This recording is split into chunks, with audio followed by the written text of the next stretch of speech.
전부다. 우리가 에스라서를 지난 시간까지 마치고 이제 느헤미야로 이제 넘어가게 되었습니다. 우리가 느헤미야를 시작하면서 우리가 다시 한번 역사를 정리해 볼 필요성을 느낍니다. 이스라엘 예루살렘이 멸망을 하죠. 그 멸망한 시기가 언제일까요? 주전 586년에 예루살렘이 멸망을 합니다. 이스라엘 백성들은 바벨론으로 포로로 끌려가게 됩니다. 성전, 예루살렘 성전은 어떻게 되었죠? 다 회파되고 무너졌습니다. 그러면 성벽은 어떻겠습니까? 성벽도 마찬가지로 다 무너졌습니다. 우리가 그러면서 에스라서를 딱 열면서 이제 고레스 원년에 이렇게 포로로 끌려갔던 이스라엘 백성들에게 어떤 소식이 들려집니까? 한 가지 칙령이 내려졌죠. 그건 다름 아닌 이스라엘 백성들로 하여금 예루살렘 땅으로 돌아가도 좋다라는 그런 칙령이 내려지게 됩니다. 그게 바로 주전 536년입니다. 이스라엘 백성들이 이제 포로에서 귀환하는 일이 벌어지게 된 거예요. 그리고 이제 이스라엘 백성들이 에스라와 함께 두 번째로 포로 귀환이 일어나게 되죠. 그 시기는 언제냐? 아닥사스다 왕 제7년에 일어납니다. 자, 우리가 지금 페르시아 이 바사 왕 제국의 이름, 왕들의 이름을 좀 우리가 순서를 좀 알 필요가 있습니다. 자, 바사 왕 제국을 세운 첫 번째 왕 이름이 누구였습니까? 고레스입니다. 고레스. 자, 그 고레스에 의해서 나라가 세워졌고 그 고레스 칙령에 의해서 스룹바벨을 비롯한 제1세대들이 이제 포로 귀환이 이루어지는 겁니다. 그 왕 첫 번째 이름 왕이 누구라고요? 고레스. 자, 그러면 두 번째 왕의 이름이 뭐냐? 다리오 왕입니다. 다리오 왕. 이 다리오 왕 때 성전이 재건이 됩니다.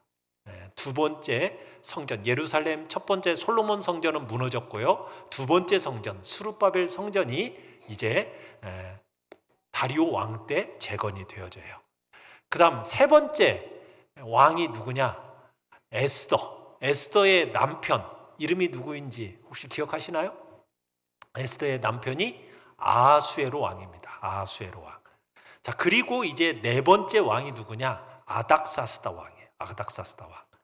자, 이 아닥사스다 왕 때 이제 성전이 재건되고 나서 60년이 조금 못 되는 그 세월 후에 에스라가 두 번째 귀환이 이루어지는 겁니다. 그게 아닥사스다 왕 제7년의 일이었어요. 자, 스룹바벨이 한 일이 뭐였죠?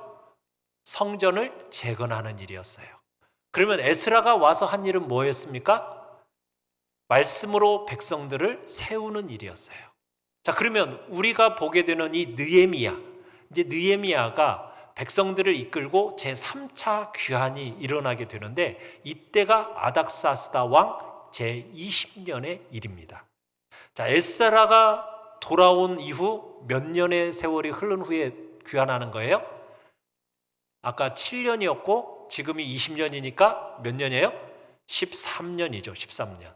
그러니까 예루살렘 성이 무너지고 나서 약 140년 남짓한 주전 444년에 이제 느헤미야와 함께 제3차 귀환이 일어나는 거예요.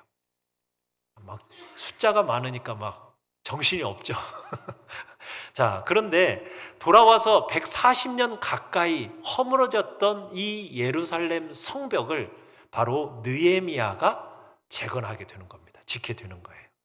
그러니까 스룹바벨로부터 시작해서 성전이 재건되어지고 그 다음에 에스라를 통해서 하나님의 말씀으로 백성들이 길러지고 그리고 느헤미야를 통해서 성벽이 지어지는 이 세 가지 사건을 합쳐서 성전을 재건했다 혹은 하나님의 집을 지었다 이렇게 보고 있는 겁니다.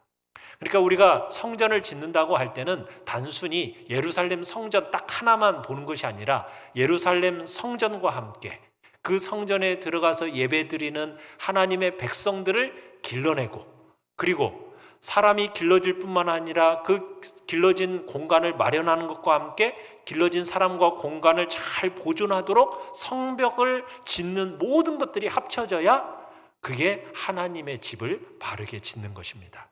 그래서 우리가 에스라서와 느헤미야서를 통해서 이 세 가지 사건이 다 합쳐져서 하나님의 집이 지어지는 그림을 우리가 보고 있는 거예요. 자, 그러면 오늘 1번 같이 한번 읽어보겠습니다. 시작. 자기의 틀과 테두리로부터 벗어나라. 자기의 틀과 테두리로부터 벗어나라. 자, 오늘 본문 1절 2절을 우리 함께 읽어보겠습니다. 다시 한번 읽어봅니다. 1절 2절 시작. 아닥사스다 왕 제20년 기슬르월에 내가 수상궁에 있는데 내 형제들 가운데 하나인 하나니가 두어 사람과 함께 유다에서 내게 이르렀기로 내가 그 사로잡힘을 면하고 남아있는 유다와 예루살렘 사람들의 형편을 들은즉. 자, 하나니와 두어 사람이 지금 어디를 방문하고 돌아왔어요? 유다를 방문하고 돌아왔어요. 그리고는 지금 수산궁에 있는 느헤미야에게 와서 그 상황을 보고를 하고 있습니다. 자, 그런데 여기 본문에서 사로잡힘을 면하고 남아있는 유다와 예루살렘 사람들의 형편. 자, 그 형편이라는 게 어떤 형편이었을까? 그걸 이해하기 위해서는 우리가 에스라서로 잠깐 넘어가야 될 것 같습니다. 에스라 4장 23절을 우리 같이 한번 다시 읽어보겠습니다. 시작. 아닥사스다 왕의 조서 초본이 르훔과 서기관 심세와 그의 동료 앞에서 낭독되매 그들이 예루살렘으로 급히 가서 유다 사람들을 보고 권력으로 억제하여 그 공사를 그치게 하니. 여러분, 여기 지금 아닥사스다 왕 때의 이야기인데 여기가 에스라서 본문인데 이 내용이 지금 충실하게 설명이 되어 있지 않으니까 뭐 이렇게 정확하게 알 수는 없지만 우리가 추론해 볼 수 있는 내용이 있어요. 그게 뭐냐면 아닥사스다 왕 제7년에 에스라가 제2차 귀환을 했어요. 백성들을 이끌고 예루살렘으로 올라왔어요. 그리고 이미 성전은 다 지어졌어요. 지어진 성전 안에서 하나님의 사람들에게 말씀을 가르치는 일을 에스라가 했는데 에스라가 말씀만 가르치는 일을 했던 것이 아니라 올라와서 무슨 일까지 하려고 했느냐? 성벽까지 재건하려고 그랬어요. 그랬는데 성벽까지 지으려고 했는데 어떤 일이 일어났다라는 거예요. 사마리아 총독으로 있었던 르훔과 서기관 심세가 아닥사스다 왕에게 고자질을 해가지고 성벽을 못 짓게 만든 거예요. 여기서 보면 그런 표현을 하고 있죠. 급히 가서 유다 사람들을 보고 권력으로 억제했다, 이런 표현을 쓰고 있어요. 무슨 얘기예요? 권력으로 억제했다는 얘기는 무력을 사용했다는 얘기거든요. 그러니까 무력을 써서 짓고 있던 성벽을 어떻게 했어요? 다 무너뜨려 버리고 이스라엘 백성들을 압제하고 핍박해서 그 에스라가 지으려고 했던 성벽 공사가 어떻게 되었습니까? 중단이 되어졌다라는 거예요. 이게 바로 에스라가 올라온 이후의 사건입니다. 이 사건이 있은지 몇 년에 있었는지 정확하게 우리가 알 수는 없지만 어쨌든 에스라가 아닥사스다 왕 7년에 올라왔고 느헤미야가 아닥사스다 왕 20년에 보고를 받았으니까 이 10여 년 그 전후의 사건이었겠죠. 그러니까 하나니가 왔을 때 느헤미야에게 물어봤던 건 뭐냐? 백성들이 에스라와 함께 올라갔는데 그 이후에 그들의 형편이 어땠냐? 처지가 어땠냐? 그걸 물어본 겁니다. 그랬더니 10년 전후로 이런 사건이 일어나가지고 결국 예루살렘 성이 어떻게 되었는지를 지금 보고하고 있는 거예요. 자, 하나니가 들려준 소식은 어떤 소식이었을까요? 자, 3절을 읽어보겠습니다. 3절 시작. 그들이 내게 이르되 사로잡힘을 면하고 남아있는 자들이 그 지방 거기에서 큰 환난을 당하고 능욕을 받으며 예루살렘 성은 허물어지고 성문들은 불탔다 하는지라. 여러분, 형제 하나니가 가져온 소식은 어떻습니까? 정말 너무나 비참한 소식입니다. 가슴 아픈 소식입니다. 슬프고 정말 고통스러운 소식이었어요. 백성들은 환난을 당하고 큰 수치와 모욕을 당하고 있고 성벽은 없고 성전만 덩그러니 있는데 그러다 보니까 성벽이 없으니 어떻게 했어요? 이방 사람들이 수시로 드나들면서 빼앗고 핍박하고 조롱하고 수치와 모욕을 가하고 있다는 거예요. 예루살렘 성벽은 그대로 허물어진 채로 성문도 다 불타버리고 처참한 모습 그대로 드러나고 있다는 소식을 듣게 된 겁니다. 자, 이 소식을 들었을 때 느헤미야의 반응, 어떤 반응을 보였을까요? 우리 4절을 읽어보겠습니다. 시작. 내가 이 말을 듣고 앉아서 울고 수일 동안 슬퍼하며 하늘의 하나님 앞에 금식하며 기도하여. 사랑하는 성도 여러분, 하나님의 일하시는 방법이 어떤 방법일까요? 하나님이 사용하시는 사람은 어떤 사람을 사용하실까요? 우리가 지난번에 에스라서를 볼 때도 똑같은 장면을 우리가 봤어요. 이스라엘 백성들의 죄에 대한 이야기를 할 때 에스라가 어떤 반응을 보였습니까? 이스라엘 백성들의 죄를 자기의 죄라고 여기고 그 죄로 말미암아 어떠했어요? 슬퍼하고 수치스러워하고 부끄러워하고 그러면서 애통해하는 장면을 우리가 에스라를 통해서도 봤어요. 그게 자기 죄였습니까? 백성들의 죄였습니까? 백성들의 죄였어요. 그런데도 불구하고 그 죄를 백성들의 죄라고 여기지 않고 누구의 죄로 여겼다고요? 자기의 죄로, 자기 문제인 것처럼 여기면서 수치스러움과 부끄러움을 느끼고 얼굴을 들지 못하고 하나님 앞에 정말 슬퍼하면서 애통해하면서 금식하며 기도하는 장면을 우리가 봤는데 거의 비슷한 반응이 오늘 느헤미야에게서도 나타나는 것을 우리가 보게 되는 거예요. 여러분, 느헤미야가 살고 있는 지역과 예루살렘 성은 지금 얼마나 떨어져 있는 줄 아십니까? 1500km가 떨어져 있어요.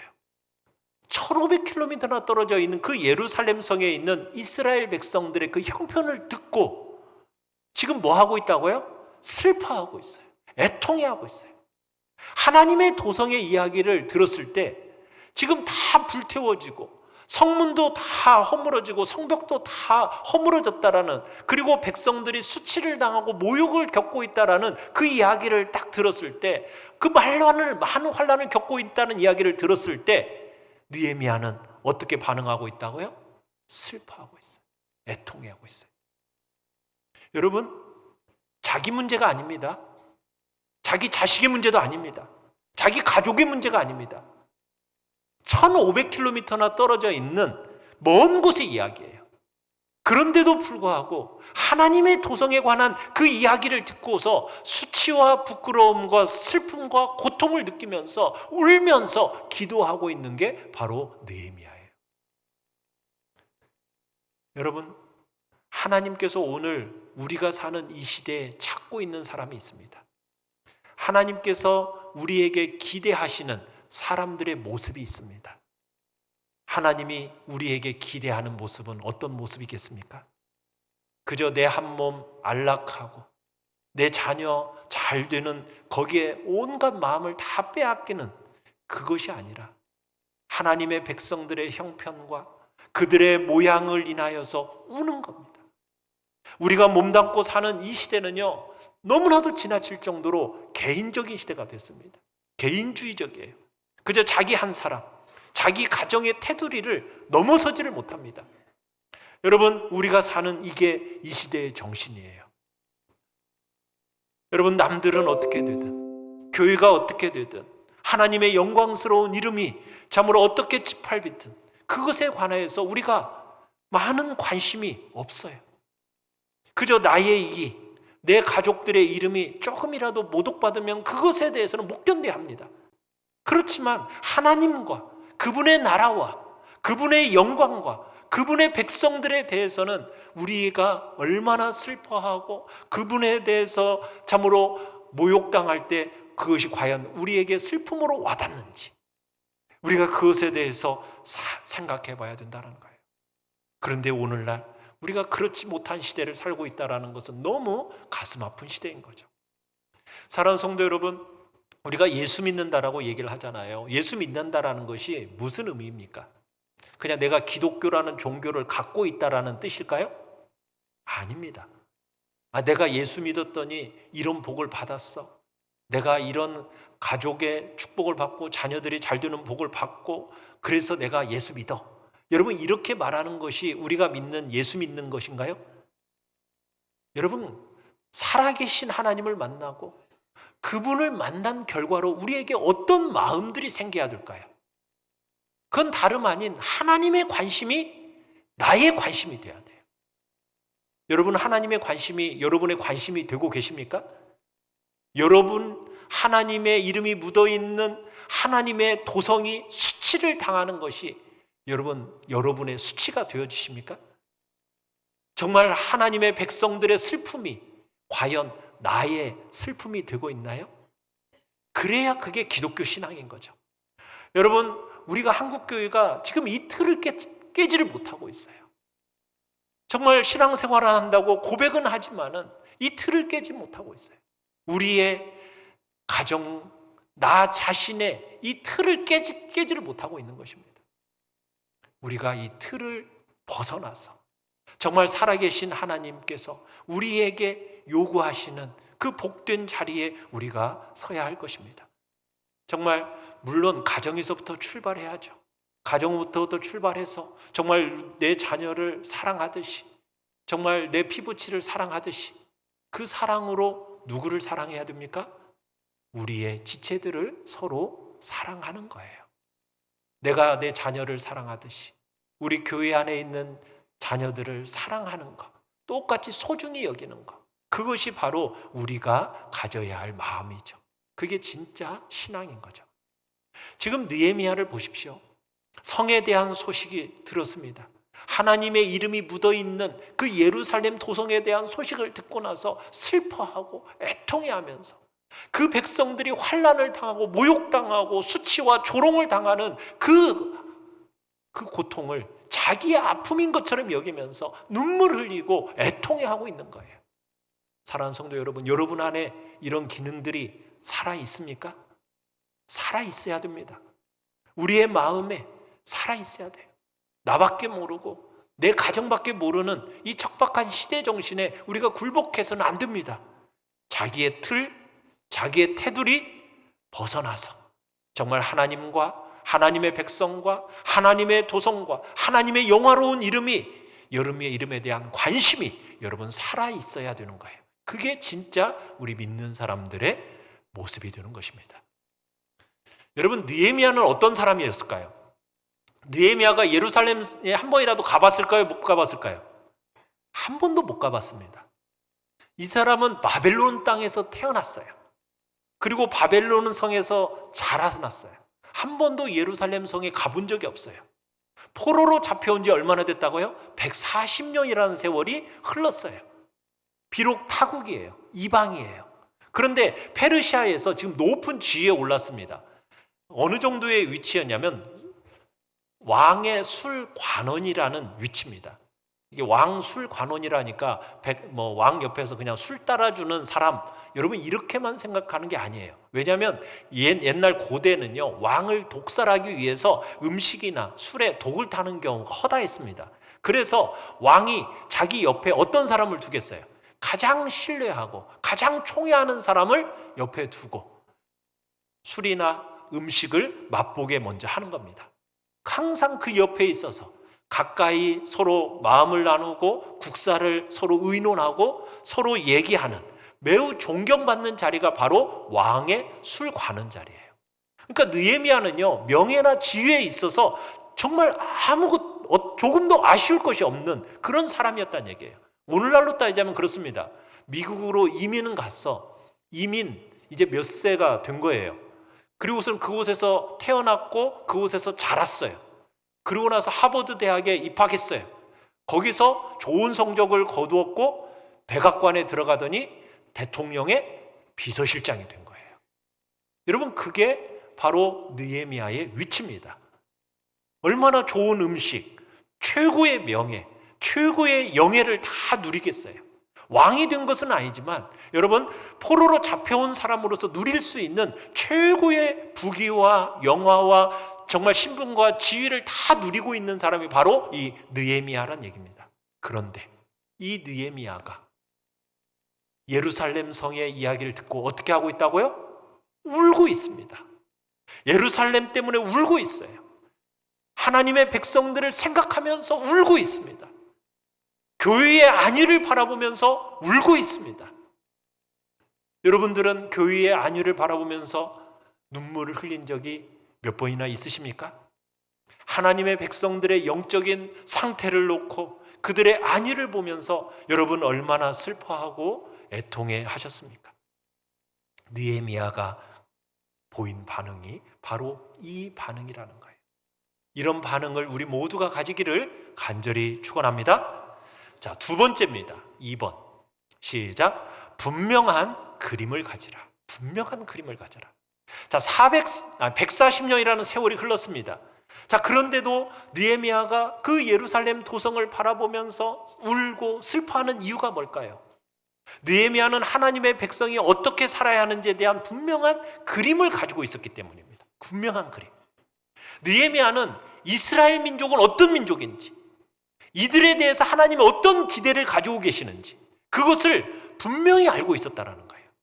하나님의 기대를 받고 있는 이스라엘 백성들이 어떻게 살아야 하는가, 어떻게 사는 것이 하나님의 백성다운 삶인가, 이것을 느헤미야는 분명히 알고 있었다는 겁니다.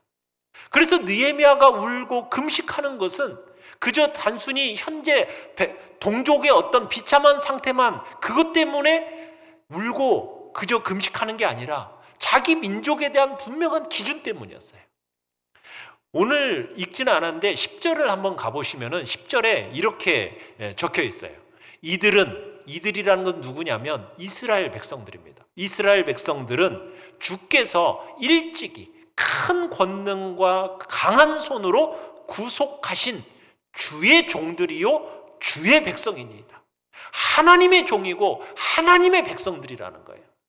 그리고 이 하나님의 종인 하나님의 백성들에게는 사명이 있다라는 거예요. 어떤 사명이냐? 자, 이사야 42장 6절로 7절을 같이 한번 읽어보겠습니다.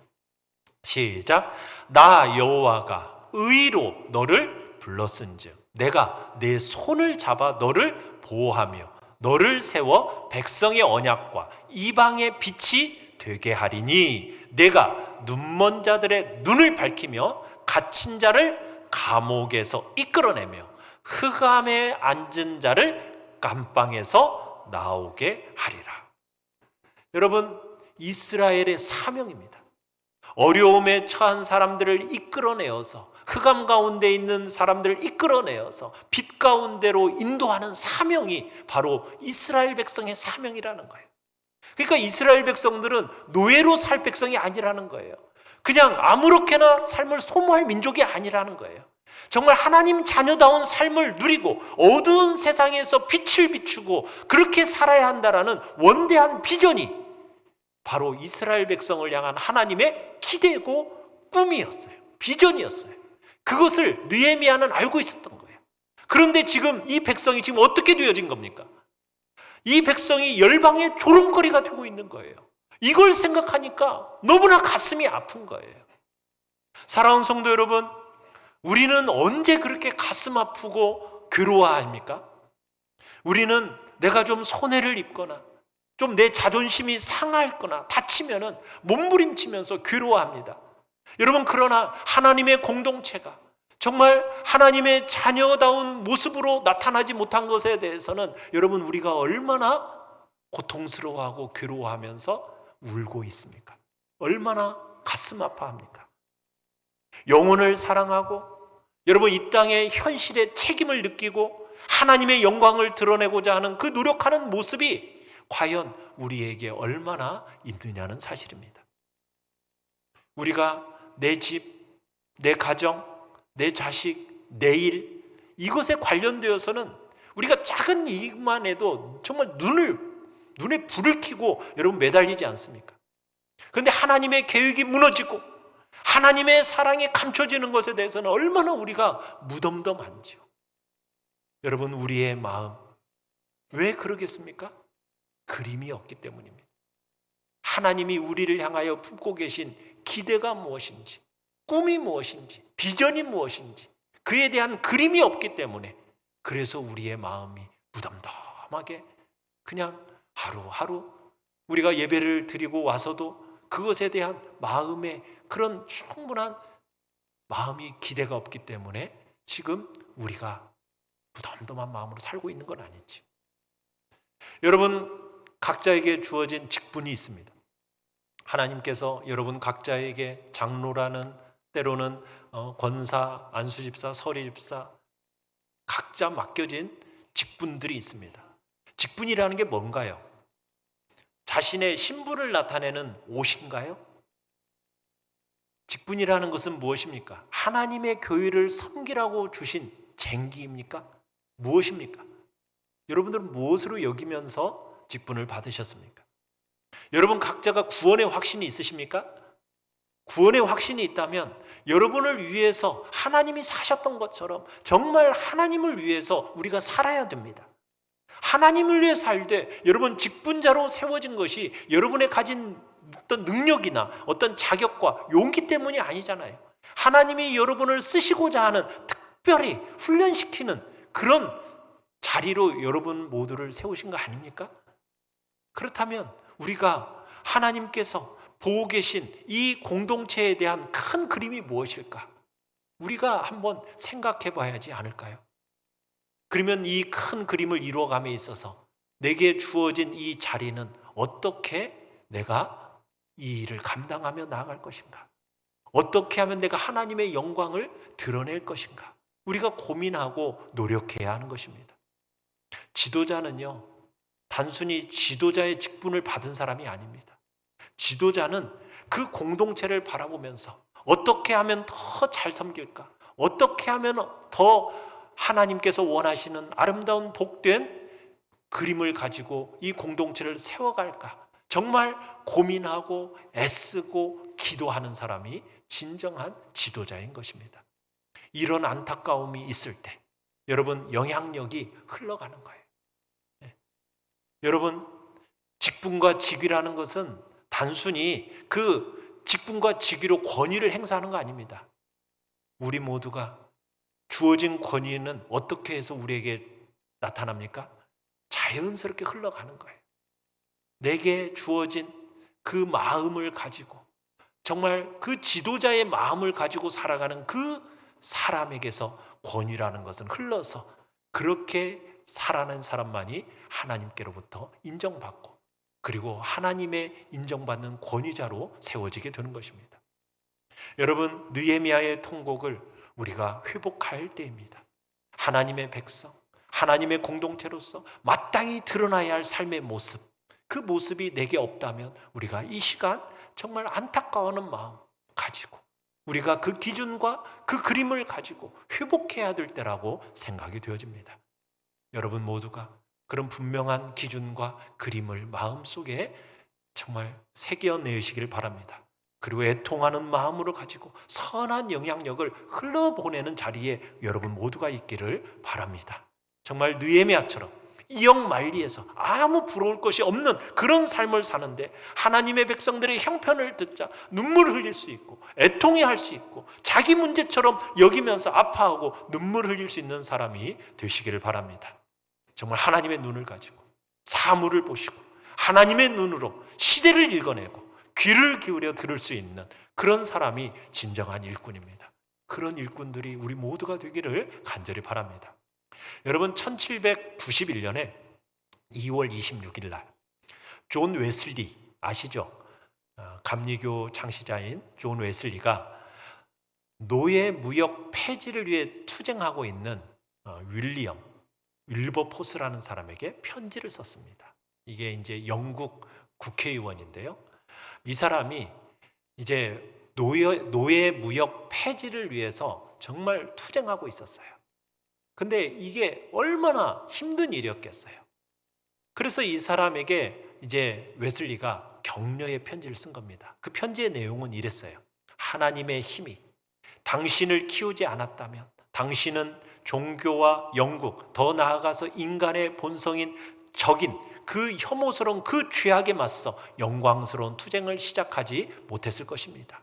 하나님이 바로 이 일을 위해 당신을 키우지 않았다면 당신은 인간의 적과 악마에게 무릎을 꿇었을 것입니다. 하지만 하나님께서 당신 편이시면 누가 감히 대적하겠습니까? 하나님보다 강한 자는 어디에도 없습니다. 그러니 선을 행하다 낙심하지 마십시오. 하나님의 이름과 그 강대하심으로 끝까지 나아가십시오. 해 아래 가장 사악한 노예제도가 사라질 때까지. 어릴 적부터 당신을 인도하신 분께서 이 일뿐만 아니라 앞으로도 당신을 강하게 하시기를 기원합니다 하면서 당신의 친애하는 종 존 웨슬리 하고서는 편지를 보내준 거예요. 웨슬리와 윌버포스에게 있어서는 이 노예제도가 하나님의 기준에 맞지 않는 그림이었던 거예요. 그걸 확신했던 거죠. 노예제도, 이건 하나님이 원하시는 모습이 아니다. 비록 싸움은 힘들지만 내가 이 싸움을 하게 하신 분이 하나님이시니, 그래서 그분이 하나님이라는 걸 웨슬리도 보았고, 그리고 윌버포스가 이 그림을 잊어버리지 않도록, 놓치지 않도록 격려하기 위해서 편지를 쓴 거예요. 그리고 그 편지를 쓰고 나서 받고 4년 후에 웨슬리는 죽습니다. 세상을 떠나요. 그런데 이 웨슬리의 격려가 심한 고초를 겪고 있던 윌버포스에게 큰 영향력을 줘요. 그리고 끝까지 노예제도 폐지를 위해서 싸우도록 만듭니다. 그러다 결국 1807년에 이 노예무역 제도가 폐지가 됩니다. 그리고 1833년에 윌버포스가 죽고 난 지 몇 달 후에 영국 제국 전역에 걸쳐서 노예제도가 법으로 금지가 되어집니다. 그리고는 웨스트민스터 사원에 윌버포스의 비문이 이렇게 적혀 있다고 그래요. 같이 한번 읽어볼까요? 시작. 모든 면에서 대중의 편에 선 훌륭한 인물이자 박애를 위해 모든 노력을 기울인 리더, 동포의 육체적 영적 필요를 충족시킨 인물, 하나님의 축복하심으로 영국에서 노예무역이라는 죄악을 쫓아버린 업적, 대영제국의 모든 식민지에서 노예제도 폐지의 길을 닦은 업적, 그의 이름은 이런 업적으로 칭송받으리라. 여러분, 이런 업적을 이루게 되었던 것은 무엇이냐? 우리 사진 다시 한 번만 보여주십시오. 윌버포스 사진을 보시면 윌버포스가 1787년 10월 28일에 일기를 썼어요. 그 일기 중에 저 내용이 있습니다. 같이 한번 읽어볼까요? 시작. 전능하신 하나님께서 내 앞에 두 가지 커다란 사명을 주셨다. 그것은 노예 무역을 폐지하는 것과 이 나라의 관습을 개혁하는 것이다. 윌버포스에게 있어서 사명이 있었던 거예요. 그림, 비전, 꿈. 그 하나님이 주신 그 비전을 가지고 그의 일생을 주님 앞에 드린 결과 그 위대한 업적을 이룰 수 있었던 거죠. 사랑하는 성도 여러분, 이 시대는 자꾸 자기 한 사람밖에 위할 줄 모르는 시대가 되어져 가고 있어요. 예수 믿는다고 말은 하는 사람이다, 그렇지 않은 사람이다, 별반 다를 바가 없습니다. 자기 한 사람밖에 위할 줄 모르고 하나님의 눈으로 다른 사람들의 슬픔을 내 슬픔으로 여기는 사람이 나오지 않고 있는 것이 오늘 이 시대의 모습입니다. 우리에게 있어서 변화가 절실하게 필요한 것이죠. 주님의 눈으로 이 시대를 볼 수 있기를 바랍니다. 정말 주님의 눈으로 하나님의 마음을 담아낼 줄 아는 그런 복된 사람들이 되시기를 간절히 축원합니다. 그냥 내 자리에 안주하는 자리가 아니라, 그래서 우리가 머뭇머뭇하면서 가는 사람들이 아니라 하나님의 기준으로 보고 정말 그 마음으로 아파하고 울어야 할 때 울어줄 줄 아는 그런 중심을 우리가 회복해내기를 간절히 바랍니다. 그럴 때 하나님을 영화롭게 하고 이웃들을 유익하게 하는 그런 달라진 기준과 눈을 가지고 이 시대를 살아가는 사람들이 나올 때 바로 하나님 앞에서 변화가 일어나기 시작하는 것입니다. 느헤미야가 이런 슬픔을 가지고 한 일이 무엇일까요? 3번을 같이 한번 읽어보겠습니다. 시작. 하나님께 맡기라. 여러분, 느헤미야가 하나님과 그 두어 사람으로부터 예루살렘의 그 이야기를 들었어요. 들었으면은 여러분 같으면은 어떻게 반응할 수도 있어요. 지금 자기 옆에 누가 있어요? 왕입니다. 왕에게 부탁할 수 있는 사람이에요. 얼마든지 이 문제를 해결할 수 있는 유일한 사람이 지금 여겨줄 수 있는 왕이 자기 옆에 있단 말이에요. 그러면 그 왕에게 달려가서 그 얘기를 할 수 있는 거 아니겠어요? 오늘도 볼 수 있고 내일도 볼 수 있는 사람이 바로 느헤미야입니다. 자, 그런데 느헤미야는 이 문제를 왕에게 득달같이 달려가서 말함으로 해결하지 않습니다. 느헤미야는 어떻게 이 문제를 해결하려고 합니까? 느헤미야는 하나님께 맡깁니다. 느헤미야는 진정한 영향력을 가지고 계신 분이 누구인지를 안 거예요. 왕을 찾아가는 것이 어떻게 보면 느헤미야에게 있어서 식은 죽 먹기입니다. 자, 그런데 왕을 찾아가서 그걸 해결하려고 하지 않습니다. 누구를 먼저 찾습니까? 하나님을 먼저 찾습니다. 기도의 능력을 믿은 거죠. 왕에게 잘 보이고 왕과 좋은 관계를 맺고 있으니까 그냥 자기 자신을 신뢰하면서 왕을 신뢰하면서 쪼르르 찾아가서 그렇게 문제를 해결하려고 하는 것이 아니라 만군의 여호와 하나님 앞으로 나아가서 하나님을 찾고 하나님을 부르고 기도의 능력을 의지하고 기도의 능력을 믿으면서 하나님을 부르고 있는 것입니다. 느헤미야는 이스라엘 민족에게서 가장 영향력 있는 존재가 누구인가? 그걸 정확하게 알고 있었던 거예요. 그 영향력 있는 존재, 사람을 움직이는 것보다도 하나님을 움직이는 것이 그 하나님을 움직일 때 모든 일이 가능하다라는 것을 알고 있었던 겁니다. 바로 기도의 비밀을 아는 사람이 느헤미야였던 거예요. 여러분, 이 일을 딱 듣고 나서 느헤미야가 기도를 했어요. 얼마만큼 기도했을까요? 얼마만큼? 넉 달을 기도했습니다. 넉 달. 하나님 앞에서 확신이 생길 때까지 기도를 해요. 하나님으로부터 말씀을 듣고 하나님께로부터 반응을 듣기 전까지 무려 4달이라는 시간을 기다리면서 기도의 골방을 지켜냅니다. 여러분은 오늘도 보고 내일도 보고 왕을 모레도 봤어요. 그런데 왕에게 막 말하려고 하지 않습니다. 얼마나 입이 간질간질해요. 근데 이 왕에게 말하려고 하는 게 아니라 누구에게 말한다고요? 하나님께 말해요. 그러니까 느헤미야는 기도의 능력을 알고 기도의 능력을 믿은 겁니다. 그 기도의 비밀을 안 사람이 바로 느헤미야예요. 그래서 우리가 느헤미야서를 보면요, 자주 기도하는 느헤미야를 보게 됩니다. 기도의 내용들이 9번에 걸쳐서 나와요. 이 작은 13장밖에 안 되는 그 내용 속에서 9번에 걸쳐서 느헤미야의 기도가 나옵니다. 여러분, 나폴레옹이 전쟁을 치를 때면은 항상 고지에 딱 올라가 가지고 전쟁을 지켜보면서 그 상황을 분석했다고 그래요. 그런데 한 번은 누가 이길지도 모를 정말 예상할 수 없을 만큼의 치열한 전쟁이었대요. 그만큼 접전이 벌어지고 있었는데 나폴레옹이 딱 여느 때처럼 전투를 딱 바라보고 있다가 옆에 있는 장군에게 명령을 내립니다. 장군, 저 언덕에 보면은 농가가 보이죠? 저 농가를 점령하시오. 그러니까 장군이 대답하는 거예요. 아니, 저 농가 별로 쓸모없어 보이는데요? 굳이 저 농가를 점령할 필요가 있겠습니까? 그랬더니 아니요. 내 말대로 꼭 저 농가를 점령하시오. 어떤 희생을 치르더라도 저 농가를 점령해야만 돼요. 그래서 이 장군이 나폴레옹의 말에 따라서 정말 많은 희생을 감수하고 농가를 점령했대요. 그랬더니 그게 승리의 교두보가 되어서 그 전쟁을 승리할 수 있게 되었다라는 거예요.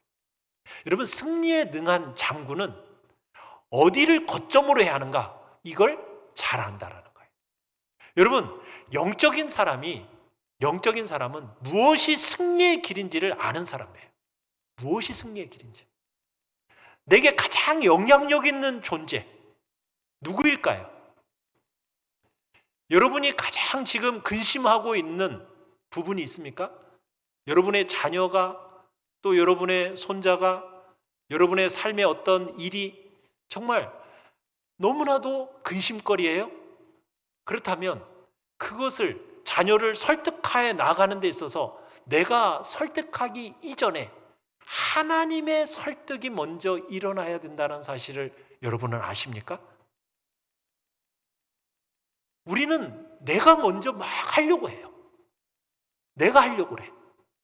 그런데 내가 먼저 설득하기 이전에 여러분, 창조하신 그 하나님의 마음을 먼저 설득하는 것이 필요한 거예요. 느헤미야는 바로 그런 사람이었던 거죠. 오늘 이 시대는 교회의 영광과 정말 종교가 땅바닥에 떨어진 시대를 살아가고 있습니다. 그 시대를 여러분은 살고 있는데 그 교회의 영광과 존귀에 대해서 여러분들은 가슴 아파하며 울며 애통해하며 기도하고 있습니까? 여러분, 하나님의 백성들이 정말 수치와 부끄러움을 당하고 있는 시대를 살아가고 있는데 여러분의 마음속에는 그들의 그 아픔, 수치와 부끄러움을 내 수치와 부끄러움으로 여기면서 여러분들은 눈물 흘리며 기도하고 있나요? 오늘 우리의 시대 속에서, 역사 속에서 하나님은 이 역사의 시대적인 흐름의 책임을 우리에게 묻고 계십니다. 내 가정의 역사, 우리 교회 공동체의 역사, 또 하나님께서 이 시대의 역사, 이 역사를 우리에게 맡기셨어요. 그러면 그 책임감을 가지고 우리가 눈을 뜨고 그 책임감을 기꺼이 받아들여야 됩니다. 하나님의 백성다운 가정을 만들기 위해서, 정말 하나님의 백성다운 교회를 만들기 위해서, 하나님의 백성다운 정말 살아있는 시대를 만들어내기 위해서 우리가 분명한 그림을 가지고 우리가 이 시대에 주님 앞에서 나아가야 돼요. 먼저 무엇으로 나아가야 되겠습니까? 다른 기준으로 살아가고 있는 이 시대를 바라보면서 하나님 앞에 여러분 우리가 애통해하면서 금식하며 기도해야 할 때가 오늘 이 시대의 모습임을 우리가 기억해야 될 것입니다. 진짜 문제의 해결자가 누구인가? 그분은 바로 하나님이신 줄 알고 우리가 기도하기를, 힘쓰며 살아가시기를 간절히 바랍니다. 전능하신 하나님께 영향력 있는 사람이 되시기를 바랍니다. 하나님께 영향력 있는 사람이 된다는 것은 여러분 다른 누구에게 영향력 있는 존재가 되는 것보다도 훨씬 더 중요하고 본질적인 거예요. 그러니 주님이 여러분의 기도에 반드시 응답하시도록, 여러분의 부르짖음을 외면하지 않으시도록, 정말 하나님께서 귀하고 소중한 존재가 되시도록 여러분들이 주님 앞에 하나님의 마음을 품고 기도의 자리로 나아가는 우리 모두가 되기를 간절히 축원합니다. 그럴 때 회복의 역사가 시작이 되어집니다. 여러분의 삶에, 여러분의 가정에 이 역사와 이 민족 가운데 회복이 시작되는 그런 디딤돌로 여러분들이 쓰임받기를 간절히 바랍니다.